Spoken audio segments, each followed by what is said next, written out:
আসসালামু আলাইকুম ওরহমতুল্লাহি ওবরাকাতুহ। প্রিয় দেশবাসী, আপনারা ইতোমধ্যে নিশ্চয় জেনেছেন যে গতকাল রাত্রে গভীর রাত 2টোর দিকে দিল্লির সাদ সাহেবের অনুসারীরা টঙ্গীর ময়দানে ঘুমন্ত নিরস্ত্র তাবলিগের অসহায় সাথীদের উপর ন্যাক্কারজনক বর্বরতামূলক নৃশংস আক্রমণ করেছে। সেই আক্রমণে আমাদের অনেক সাথী নিহত হয়েছেন, অনেকে আহত হয়েছেন। সংবাদ মাধ্যমে অন্তত 3 জনের নিহত হওয়ার সংবাদ এসেছে এবং সেটি যে সাদিয়ানিরা করেছে, সাদ সাহেবের অনুসারীরা করেছে, কেন করেছে তা আপনাদের সামনে তুলে ধরতেই আমি আজকে হাজির হয়েছি। আমার সামনে একটি বই দেখতে পাচ্ছেন, তার নাম হচ্ছে আল ইমারা হিয়া সুন্না আমির হি সুন্নত হ্যায়। লিখেছে বাংলাদেশের সাদিয়ানিদের আধ্যাত্মিক গুরু, ভণ্ড, মাদ্রাসা থেকে বিতাড়িত এক আলেম শেখ আবদুল্লাহ মনসুর কাসেমি। এখানে তার ফোন নম্বর দেখতে পাচ্ছেন, তার ইমেল অ্যাড্রেস দেখতে পাচ্ছেন। তিনি দারুল বালাগ থেকে এই বইটি বের করেছেন। এই বইটি মূলত তিনি সাদ সাহেবকে কেন আমির মানতেই হবে, না মানলে কি সমস্যা, এটি উনি ওনার মন গড়া ব্যাখ্যার আলোকে জাতির সামনে পেশ করার চেষ্টা করেছেন। দেখতে পাচ্ছেন যে সে আল ইমারা হিয়া সুন্না নামক 88 পৃষ্ঠার বইয়ের 16 নম্বর পাতায় তিনি লিখেছেন যে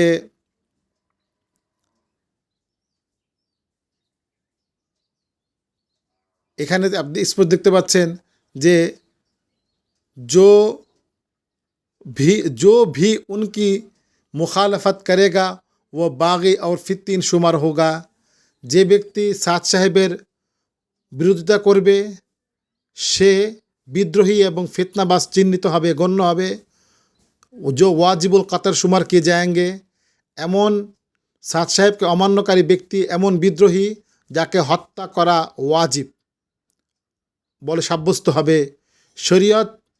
शरीयत मुतहरा में कुरान व हदीस के रोशनी से बिल्कुल साफ बात है। আবদুল্লাহ মনসুরের দাবি হচ্ছে যে ব্যক্তি সাদ সাহেবকে মানে না সেই ব্যক্তিকে হত্যা করা যে ওয়াজিব, এটি ইসলামী শরীয়তে কোরআন ও হাদিসের আলোকে পরিষ্কার সুস্পষ্ট কথা। इस हुक्म को पूरा करने के लिए किसी इस्लामी हुकूमत की ज़रूरत नहीं है। এই বিধানকে কার্যকর করার জন্য, পূরণ করার জন্য কোনো ইসলামী হুকুমতের প্রয়োজন নেই। তামাম উম্মত কে লিয়ে হুকুম হ্যায়, সমগ্র উম্মতের জন্য এই হুকুম। অর্থাৎ এখানে দেখতে পাচ্ছেন এই ব্যক্তি মাওলানা সাদ সাহেবকে আমির মানার জন্য কোরআন হাদিসের এমন মন গড়া ব্যাখ্যা দিয়েছে যে মন গড়া ব্যাখ্যার পরে সে এই কথা দাবি করেছে যে যদি কোনো ব্যক্তি সাদ সাহেবকে আমির না মানে তাহলে তাকে হত্যা করা ওয়াজিব। এই আবদুল্লাহ মনসুর এবং মুআজ বিন নূর, জিয়া বিন কাসেম, ওসামা বিন ওয়াসিফ, এই সমস্ত ভণ্ড লোকগুলোই তাবলিগের সাধারণ সাথীদেরকে পরিচিত করে জানিয়েছে যে সাদ সাহেবকে আমির অমান্যকারী শুরা নিজামী সাথীদেরকে হত্যা করা ওয়াজিব।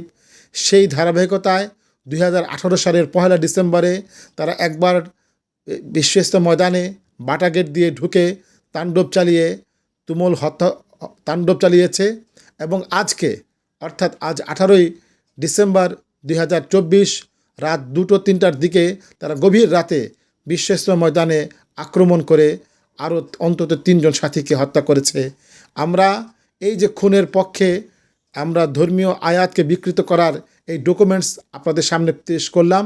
আপনারা এর আলোকে জাতির সামনে, রাষ্ট্রের সামনে ভণ্ড, খুনি, সন্ত্রাসী, দাঙ্গাবাজ, উগ্র এতাতিদের চরিত্র তুলে ধরুন এবং ইসকনের মতো এদেরকেও একটি সন্ত্রাসী দল হিসাবে নিষিদ্ধ করার জোর দাবি তুলুন। আসসালামু আলাইকুম ওয়া রাহমাতুল্লাহি ওয়া বারাকাতুহু।